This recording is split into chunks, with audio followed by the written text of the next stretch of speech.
Hey, this is Guillermo from Summary. Today I want to show you how to export data from Summary. Although everyone in your organization can have access to Summary, there's always a situation where you need to share its stuff over email. So with that in mind, we decided to add exports to Excel and to PDF. So let me show you how this works. So we'll go to our site called Kaya in Burkina Faso, right? There we will find the usual summary tools for SRM. Let's say you want to export your risk assessment. So this is a nice table view of your risk assessment where you have all the details for each threat. I want to export this. You can click on this three dots menu here, exports to Excel.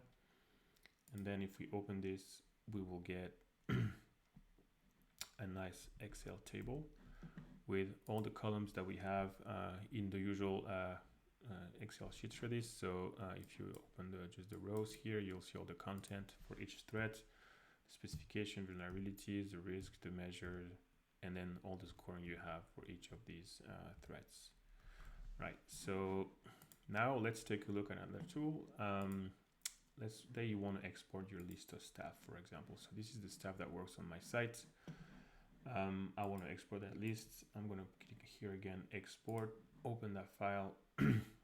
And here, likewise, you will see a nicely formatted file with first name, position, all these things you need, and the phone numbers, obviously, and emails for your staff.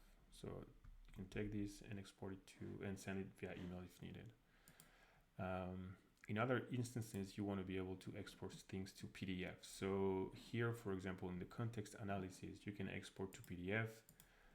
We've basically using the print feature from your browser, save to PDF, and using a nicely formatted layout. So you can still save to PDF, right? I'm going to save this to my downloads folder.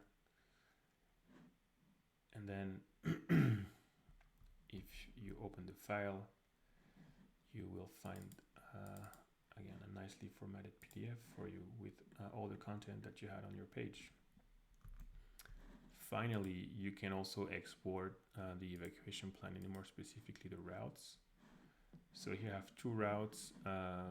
Let's say I want to export this to share them over email. So I'm going to click export to PDF. Likewise, generate a nice PDF file with your routes. So I'm going to replace this one, saving it to my hard drive. And then as I open this to show you how it looks, you have now a nicely looking PDF with, the highlights, the overview of your routes. Okay, so that's pretty much it for the Excel and PDF export. As usual, let us know what you think. Connect with us on LinkedIn. Bye bye.